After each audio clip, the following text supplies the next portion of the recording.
사랑과 자비로 우리를 안아주시는 은혜의 하나님, 오늘도 우리에게 새 하루를 선물로 주셔서 새벽 미명에 자리에서 일어나 주님의 전을 찾아 기도할 수 있게 하시니 감사합니다. 부활의 기쁨이 아직까지 생생한 이 아침, 무덤에서 일어나신 주님의 생명의 능력이 우리의 일상 가운데 계속해서 역사하게 하여 주시옵소서. 봄의 기운이 완연한 이 아침, 만물이 새롭게 소생하는 계절의 신비 속에서 우리의 영혼도 새롭게 깨어나게 하시고 오늘 하루의 모든 걸음이 주님과 동행하는 생명의 길이 되게 하여 주옵소서. 주님, 부활하신 예수님께서 엠마오로 가는 두 제자에게 나타나시어 함께 걸으시며 성경을 풀어 설명해 주셨던 장면을 기억합니다. 실망과 좌절로 무거운 발걸음을 옮기던 제자들이 주님과 동행하는 가운데 마음이 뜨거워지고 떡을 떼실 때 비로소 그분이 주님이심을 깨달았던 것처럼 오늘 우리의 일상 속에서도 부활하신 주님이 우리와 동행하고 계심을 깨닫는 믿음의 눈이 열리게 하여 주옵소서. 우리의 마음이 주님의 말씀으로 인하여 뜨거워지게 하시고 그 뜨거움이 식지 않고 오늘 하루 만나는 모든 이들에게 상황 속에서 증거의 열매로 나타낼 수 있도록 인도하여 주시옵소서. 자비로우신 주님, 이 시간 미국과 이란 간의 협상이 결렬되어 중동 지역이 다시 한번 전쟁의 벼랑 끝에 서 있는 위태로운 상황을 두고 기도합니다.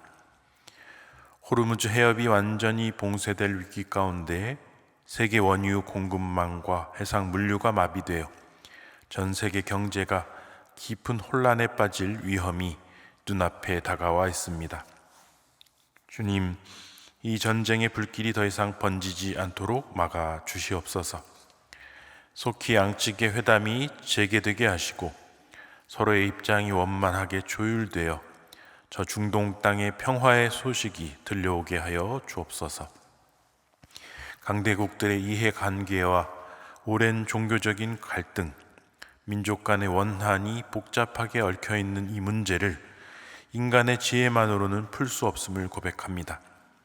모든 나라의 주권자이신 하나님께서 친히 이 상황 가운데 개입하여 주셔서 협상 테이블에 앉는 지도자들에게 냉철한 판단력과 평화를 향한 용기를 허락하여 주시옵소서.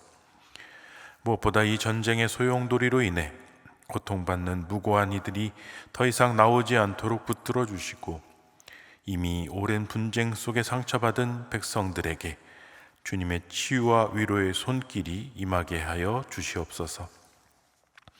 삶의 현장에서 분투하고 있는 소망의 성도들을 위해 기도합니다.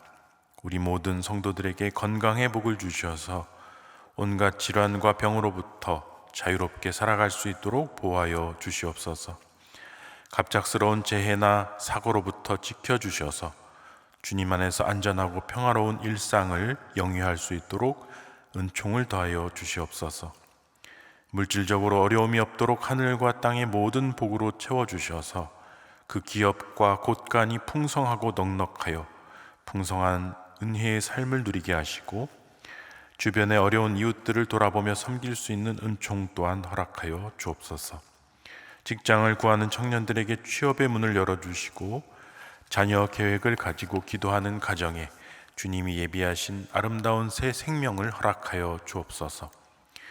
위중한 질병으로 고통받는 이들을 기억하여 주시고 그 모든 약한 부분들이 치유되고 온전해질 수 있도록 능력의 손으로 역사하여 주옵소서. 특별히 이 시간 오랜만에 부부 동반으로 전체 교역자 수련회를 떠난 우리 소망교회 담임 목사님과 부목사님들 그 가정들을 위해서 기도합니다. 주의 종으로 부르심을 받아 주님의 몸된 교회를 섬기는 일에 자신을 드리며 또한 그 옆에서 묵묵히 기도와 헌신으로 함께 사역의 짐을 나누어 지며 섬겨오신 사모님들의 수고를 주님께서 친히 기억하여 주옵소서. 바쁜 일상 속에서 가정을 세심하게 돌보지 못하고 부부가 함께 오롯한 시간을 누리지 못했던 아쉬움을 이 수련의 시간을 통해 회복하게 하시고 주님 안에서 서로를 향한 사랑과 감사를 새롭게 확인하는 귀한 시간 되게 하여 주옵소서. 이제 말씀 앞으로 나아갑니다. 지혜와 계시의 영이신 성령 하나님, 이 시간 우리의 마음의 문을 열어주시고 선포되는 말씀을 통해 주님의 음성을 듣게 하여 주옵소서.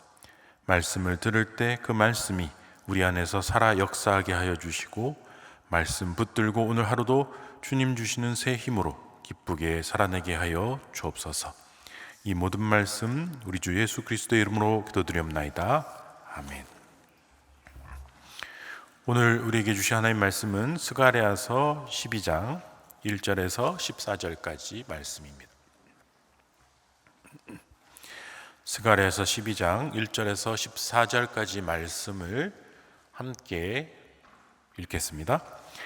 이스라엘에 관한 여호와의 경고의 말씀이라. 여호와 곧 하늘을 펴시며 땅에 터를 세우시며 사람 안에 심령을 지으신 이가 이르시되 보라, 내가 예루살렘으로 그 사면 모든 민족에게 취하게 하는 잔이 되게 할 것이라. 예루살렘이 에워싸일 때 유다에까지 이르리라. 그날에는 내가 예루살렘을 모든 민족에게 무거운 돌이 되게 하리니 그것을 드는 모든 자는 크게 상할 것이라. 천하 만국이 그것을 치려고 모이리라. 여호와가 말하노라. 그날에 내가 모든 말을 쳐서 놀라게 하며 그 탄 자를 쳐서 미치게 하되 유다 족속은 내가 돌보고 모든 민족의 말을 쳐서 눈이 멀게 하리니 유다의 우두머리들이 마음속에 이르기를 예루살렘 주민이 그들의 하나님 만군의 여호와로 말미암아 힘을 얻었다 할지라. 그날에 내가 유다 지도자들을 나무 가운데 화로 같게 하며 곡식단 사이에 횃불 같게 하리니 그들이 그 좌우에 에워싼 모든 민족들을 불사를 것이요 예루살렘 사람들은 다시 그 본 곳 예루살렘에 살게 되리라. 여호와가 먼저 유다 장막을 구원하리니 이는 다윗의 집의 영광과 예루살렘 주민의 영광이 유다보다 더하지 못하게 하려 함이니라. 그날에 여호와가 예루살렘 주민을 보호하리니 그 중에 약한 자가 그날에는 다윗 같겠고 다윗의 족속은 하나님 같고 무리 앞에 있는 여호와의 사자 같을 것이라. 예루살렘을 치러 오는 이방 나라들을 그날에 내가 멸하기를 힘쓰리라. 내가 다윗의 집과 예루살렘 주민에게 은총과 간구하는 심령을 부어주리니 그들이 그 찌른 바 그를 바라보고 그를 위하여 애통하기를 독자를 위하여 애통하듯 하며 그를 위하여 통곡하기를 장자를 위하여 통곡하듯 하리로다. 그날에 예루살렘에 큰 애통이 있으리니 무기또 골짜기 하다드림몬에 있던 애통과 같을 것이라. 온 땅 각 족속이 따로 애통하되 다윗의 족속이 따로 하고 그들의 아내들이 따로 하며 나단의 족속이 따로 하고 그들의 아내들이 따로 하며 레위의 족속이 따로 하고 그들의 아내들이 따로 하며 시므의 족속이 따로 하고 그들의 아내들이 따로 하며 모든 남은 족속도 각기 따로 하고 그들의 아내들이 따로 하리라. 아멘. 오늘 본문은 1절에 보면 이스라엘을 향한 여호와의 경고의 말씀 이렇게 시작하고 있습니다. 그러면서 여호와 하나님이 어떤 분이신지를 선언하고 있는데 하늘과 땅을 지으시고 그리고 중요한 게 사람 안에 심령을 지으신 분이다 라고 선언하고 있습니다. 여기서 우리는 인간 창조의 세계 창조에 굉장히 중요한 하나님의 기획을 볼 수 있는데 이 땅과 하늘은 물질적인 세계죠. 사람이 살아갈 수 있는 터전, 공간. 그러나 그것이 전부가 아니라는 것입니다. 인간은 흙으로 지어졌지만 물질로만 구성된 것이 아니라 가장 중요한 심령을 지음받았다. 그것은 바로 창세기에 하나님의 숨결로 표현된 그 하나님의 하나님의 영이 담긴 존재가 인간이라는 것을 다시 상기시키고 있는 겁니다. 그러면 이것이 왜 그토록 중요한가? 하나님의 숨결로 지어졌기 때문에 인간은 겉으로 볼 때는 다 똑같은 것 같지만 그 하나님과의 교감, 교제, 연결이 없는 인간은 사실상 살아있으나 죽은 것과 같은 존재라는 겁니다. 누구든지 흙으로 지어진 우리가 하나님의 숨결과 호흡을 같이 할 때에만 진정으로 살아있는 것이고, 또 죽어도 영원한 생명, 영원한 호흡을 얻을 수 있는 영생의 길이 그에게만 열려 있다라는 겁니다. 성경은 하나님과 가까운 관계를 맺고 친밀하게 살아가는 의의 민족과 하나님과 단절된 불의의 민족을 구분하고 있습니다. 이스라엘 백성은 하나님과 가장 친밀한 관계를 맺은 민족이죠. 그래서 하나님이 친히 내가 너를 선택했다, 모든 이방 족속들을 구원하는 통로로 너를 선택했다라고 특별히 지명하여 부르신 민족입니다. 그래서 이스라엘은 하나님의 세상을 향한 마지막 소망이었습니다. 그리고 이 어두운 세상을 밝힐 수 있는 유일한 횃불이라고 기대를 받았던 민족입니다. 하지만 가나안 땅을 정복한 이후 사사기를 거치고 왕정 시대를 거치면서 하나님은 이스라엘을 보며 수많은 좌절과 실망, 그리고 그로 인한 슬픔을 경험하셨죠.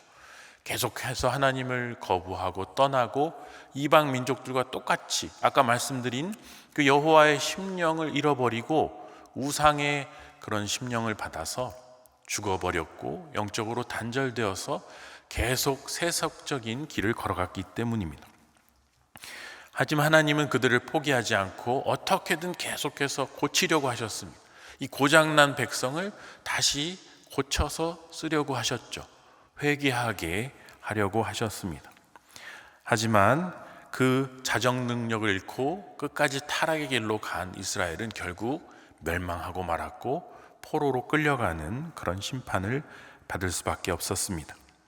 그럼에도 불구하고 하나님께서는 다시 그들을 일으켜 세우셔서 해방시키시고 귀환시키시고 이들을 통해서 다시 전 세계를 복음화하는 일에 쓰고자 하는 그 비전을 포기하지 않으셨습니다.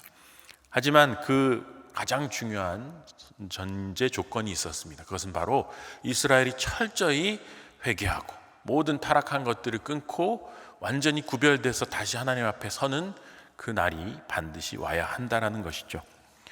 오늘 3절 말씀 같이 한번 읽어보겠습니다. 그날에는 내가 예루살렘을 모든 민족에게 무거운 돌이 되게 하리니 그것을 드는 모든 자는 크게 상할 것이라. 천하 만국이 그것을 치려고 모이리라. 아멘. 여기 보면 그날이 나오죠. 그날. 이 성경에서 나오는 그날이라는 단어는 종말의 날입니다. 심판의 날, 결산의 날, 그리고 모든 것이 완성되는 날입니다. 그날이라는 것은 이스라엘이 지금 말씀드린 모든 심판을 끝내고 회복되는 날, 예루살렘으로 복귀하는 날, 성전을 재건하는 날, 성벽을 다시 세우는 날, 모든 것이 다시 새로워지는 날입니다. 그러니까 이스라엘의 입장에서는 회복의 날이지만 반대로 이스라엘을 핍박하고 또 괴롭혔던 주변의 악한 민족들에게는 심판의 날이 되는 것입니다. 그래서 2절에 보면은 이스라엘이 이제 취하게 하는 잔이 된다고 나오고 3절에 보면은 무거운 돌이 된다. 이 날이 되면 이스라엘이 주변에 자신을 괴롭히던 민족들을 취하게 해서 다 비틀거리게 만들 것이라는 뜻이고, 무거운 돌이 되어서 그들을 다 파괴하게 될 것이다. 심판의 대상이었던 이스라엘이 심판의 주체가 되어서 모든 악한 민족들을 벌하게 된다. 그것을 말하고 있는 것입니다. 4절 말씀 읽어보겠습니다. 여호와가 말하노라. 그날에 내가 모든 말을 쳐서 놀라게 하며 그 탄자를 쳐서 미치게 하되 유다 족속은 내가 돌보고 모든 민족의 말을 쳐서 눈이 멀게 하리니. 똑같이 그날이 나오죠. 그날에 말과 그 탄자를 미치게 한다. 이스라엘이 그 말과 탄자들을 다 물리친다. 여러분, 이때 당시에 말을 탄 기병이라는 것은 오늘날의 그 전차나 장갑차와 같은 것입니다. 총밖에 없는 보병이 전차를 상대하려면 그 얼마나 두렵고 무섭겠습니까? 그래서 이 기병을 갖고 공격해오는 주변의 그 강대한 제국들에게 늘 눌려있던 이스라엘이 그날이 되면 그 말과 탄자가 미치고 말의 눈이 멀어서 힘을 잃게 된다라는 것입니다. 그래서 마치 기드온이 300용사를 가지고 수십만의 미디안 군대를 물리쳤던 것처럼 하나님께서 강하게 역사하시는 그날이 오면 이스라엘의 대적들의 모든 강한 것들이 무너지게 될 것이다. 그것을 지금 선언하고 있는 것이죠. 우리 5, 6, 7절을 다시 한번 이어서 읽어보겠습니다. 유다의 우두머리들이 마음속에 이르기를 예루살렘 주민이 그들의 하나님 만군의 여호와로 말미암아 힘을 얻었다 할지라. 그날에 내가 유다 지도자들을 나무 가운데 화로 같게 하며 곡식단 사이에 횃불 같게 하리니 그들이 그 좌우에 에워싼 모든 민족들을 불사를 것이요 예루살렘 사람들은 다시 그 본 곳 예루살렘에 살게 되리라. 여호와가 먼저 유다 장막을 구원하리니 이는 다윗의 집의 영광과 예루살렘 주민의 영광이 유다보다 더하지 못하게 하려 함이니라. 아멘. 여기 아주 흥미로운 구분이 나옵니다. 뭐가 나오냐면 여기 5, 6, 7절에 다 똑같은데요, 유다의 우두머리, 유다와 예루살렘의 주민, 예루살렘을 구분하고 있습니다. 유다와 예루살렘 같은 거 아닙니까? 이스라엘과 유다가 같은 것이듯이 유다와 예루살렘은 같은데요, 같은 중에서도 좀 세밀하게 구분할 때는 다르게 봅니다. 여기서 먼저 중요한 것은 유다와 예루살렘은 가장 가까운 사이임에도 불구하고 지금 특별히 구분해서 쓰고 있다는 겁니다. 그리고 여기 유다의 우두머리, 유다의 지도자, 유다의 장막, 이것이 무엇을 말하냐면 크게 봐서 이 주변부를 말합니다. 이스라엘의 큰 땅에서 예루살렘은 중심부고 유다는 나머지의 주변부라고 할 수 있습니다. 여태까지의 이스라엘 역사는 예루살렘이 중심이었습니다. 모든 것이 집중된 곳, 성전과 재물과 권력과 군대가 집중된 그 예루살렘이 모든 것을 주관하던 그런 역사였습니다. 하지만 이 5, 6, 7절에는 그걸 약간 역전시킵니다. 유다가 앞에 나오고 있습니다. 주변부에 있던 유다가 예루살렘보다 앞서 나와서 예루살렘보다 더 중요하게 일부러 지금 부각을 시키고 있는 것입니다. 먼저 보면은 5절에 유다가 마음에 이르기를 예루살렘 주민이 그들의 하나님 만군의 여호와로 말미암아 힘을 얻었다. 유다가 지금 예루살렘을 보면서 평가하고 있어요. 내가 보니까 예루살렘이 힘이 없었는데 지금 하나님께서 그들을 회복시키는구나. 뭔가 도움의 주체가 되고 있죠. 그리고 6절에 보면은 유다의 지도자들이 화로같이 돼서 곡식단 사이 횃불같이 모든 민족들을 불태워서 누구를 구출합니까? 예루살렘을 구출하고 있습니다. 유다가 예루살렘 백성들이 돌아올 수 있는 길을 뚫는 그런 주체가 되었습니다. 7절에 보면은 아예 노골적으로 여호와께서 먼저 유다 장막을 구원하겠다. 예루살렘이 아니라 먼저 유다 장막을 구원하겠다. 그 이유가 뭡니까? 유다보다 예루살렘의 영광이 더하지 못하게 하려 함이다. 완전히 역전시키는 것을 지금 보여주고 있습니다. 이것은 지금 무엇을 말하고 있는 것입니까? 하나님의 일을 하는 데 있어서 영원한 중심은 없다라는 겁니다. 하나님의 영광을 독차지하고 또 형제들 중에서 주목받고 칭찬듣고 모든 영광을 갖고 있었던 예루살렘이 그 잔을 교만의 잔으로 바꿔서 결국은 온 나라를 패망의 길로 끌었던 것에 대한 경고이고, 그렇게 하나님의 은혜를 독점하다가 교만의 잔으로 빠진 자들은 결국 심판받을 수밖에 없다라는 것을 깨우쳐 주시기 위함이라고 우리는 볼 수 있을 것입니다. 요셉의 경우도 보십시오. 얼마나 찬란한 영광을 받았습니까? 사랑을 받았습니까? 하지만 요셉이 조금 더 적절하게 형제들을 생각했다면 일어나지 않았을 일, 형제들의 시기 질투를 사서, 물론 그들이 잘한 건 아니지만 결국은 요셉도 아주 고난의 길을 겪지 않았습니까? 여러분, 하나님의 영광은 결코 독점되어서는 안 됩니다. 모든 독점된 권력은 부패하고 타락하게 되어 있습니다. 그에 대한 경고를 지금 우리는 여기서 볼 수 있는 것이죠. 그리고 8절은 조금 더 세부적으로 보고 있는데, 우리 8절 말씀을 보겠습니다. 그날에 여호와가 예루살렘 주민을 보호하리니 그 중에 약한 자가 그날에는 다윗 같겠고 다윗의 족속은 하나님 같고 무리 앞에 있는 여호와의 사자 같을 것이라. 여기 다윗이라는 이름이 나오죠. 7절에도 다윗의 집. 다윗은 유다 집하고 예루살렘을 창건한 사람이에요. 성전도 세우고. 그래서 이스라엘 역사에서 다윗은 중심 중에 중심입니다. 최고 중에 최고예요. 그런데 그날이 오면, 8절 그날이 오면 다윗 같겠고, 가장 예루살렘에서 가장 약한 자가 다윗보다 더 강해진다, 그 얘기입니다. 천국이 어떤 것입니까? 가장 연약하고 비천하고 또 아무것도 갖고 있지 않은 그런 소자가 가장 높은 자가 되는 곳이 천국 아니겠습니까?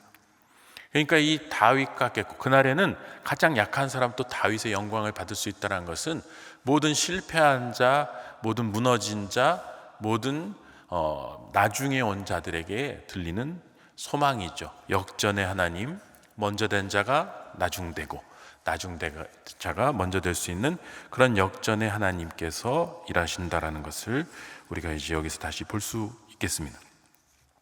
그리고 10절 말씀을 같이 읽어보겠습니다.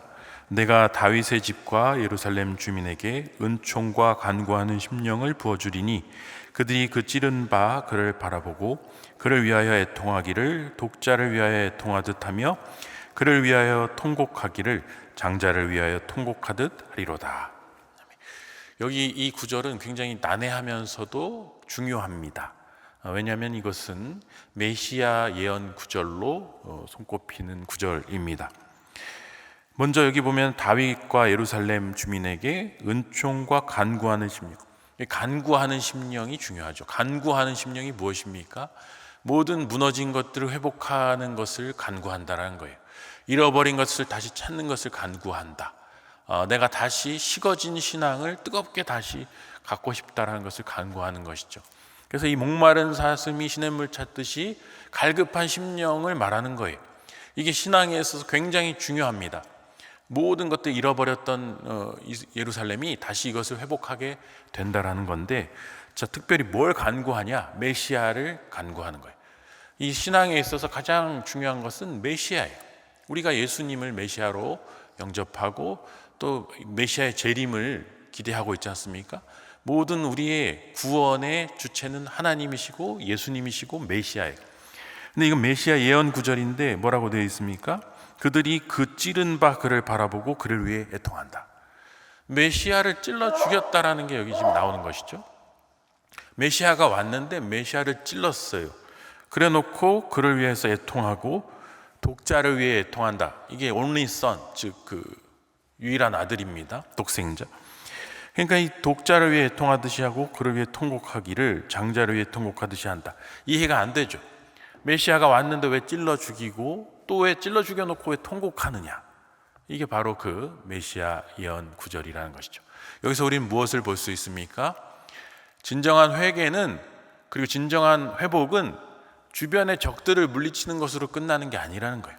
주변에 나의 핍박자들을 물리쳤다고 해서 해방이 온 게 아니라 내 진짜 내적인 죄를 회개할 때, 메시아가 왔으나 알아보지 못하고 그를 찔러 죽이고 나의 이기적인 욕심과 죄책 때문에 이 다윗의 성전을 헐어버리고 그곳에 우상을 갖다 놓고 이랬던 것이 이스라엘의 죄인데, 그 죄를 회복하게 될 때에야 비로소 진정한 구원이 임한다.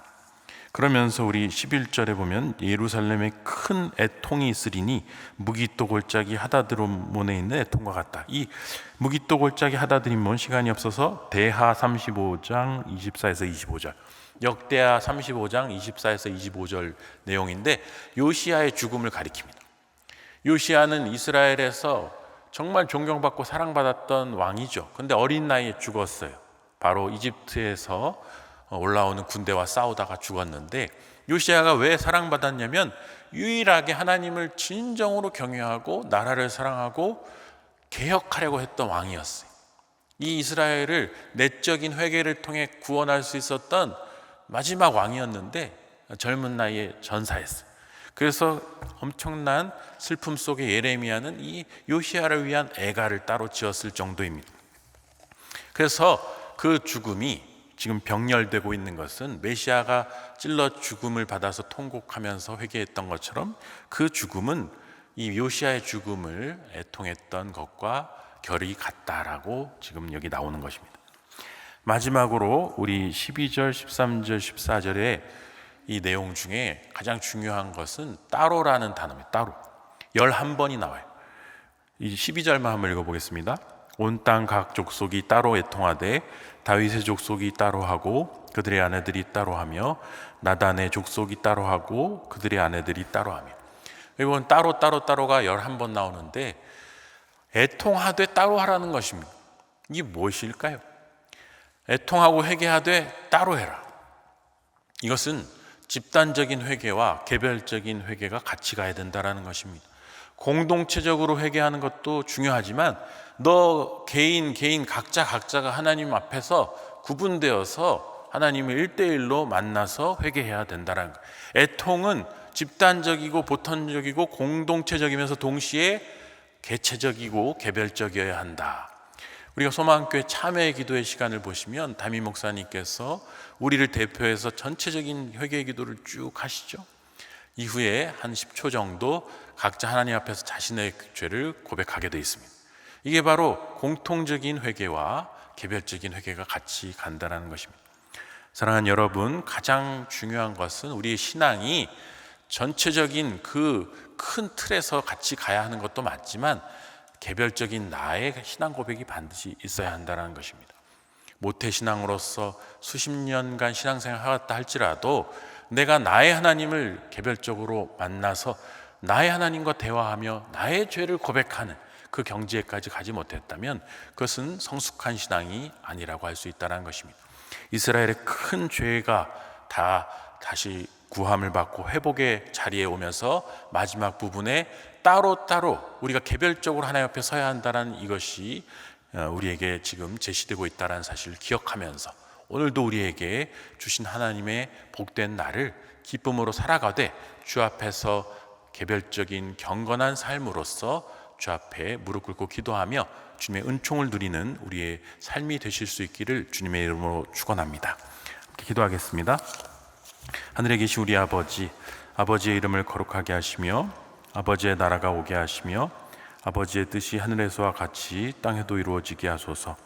오늘 우리에게 일용할 양식을 주시고 우리가 우리에게 잘못한 사람을 용서하여 준 것 같이 우리 죄를 용서하여 주시고 우리를 시험에 빠지지 않게 하시고 악에서 구하소서. 나라와 권능과 영광이 영원히 아버지의 것입니다. 아멘.